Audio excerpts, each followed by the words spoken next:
ครับวันนี้จะมารีวิวไก่ให้ดูครับจะให้ดูไก่ตัวที่สุดยอดไก่นะครับเป็นพ่อไก่ที่สุดยอดนะครับตัวนี้ครับ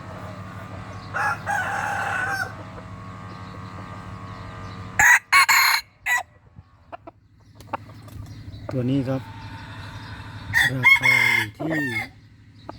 5,000ครับราคาอยู่ที่5,000 บาทหรือประมาณ1,400,000 กีบครับตัวนี้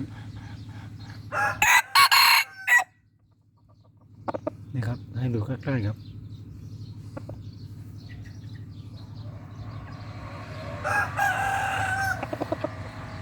ตัวนี้เอาไปเข้าป่าทีไรเนี่ยไม่ผิดหวังแน่นอนครับ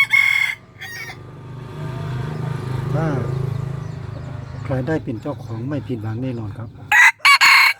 นี่ครับเอาเข้าป่าเนี่ยสุดยอดเลยครับไม่ผิดหวังแน่นอนครับดูข้างหลังครับข้างหลังสวยมากครับเข้ามากเลยครับ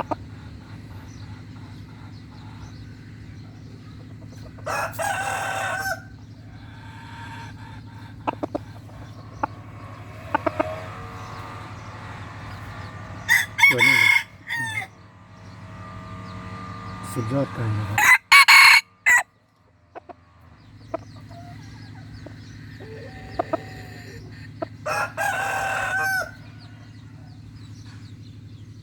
ตัวนี้ราคาอยู่ที่ 5,000 บาทตัวนี้เอาไปไม่ผิดหวังแน่นอน 100% ครับเอาไปต่อไก่ป่าเนี่ย 100% ครับไม่ผิดหวังแน่นอนครับได้แน่นอน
ตัวนี้ถ้าใครเอาไปแล้ว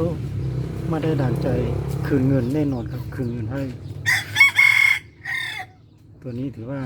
สุดยอดเลย 100%เข้าป่าทีไรไม่ผิดหวังแน่นอนรับประกันได้แน่นอนถ้าไม่ได้ดั่งใจคืนเงินทันทีครับตัวนี้ราคาอยู่ที่ 5,000 บาทหรือประมาณ1,400,000 กีบครับสวยมากสวยมากเลยดูครับนี่ครับนี่ครับ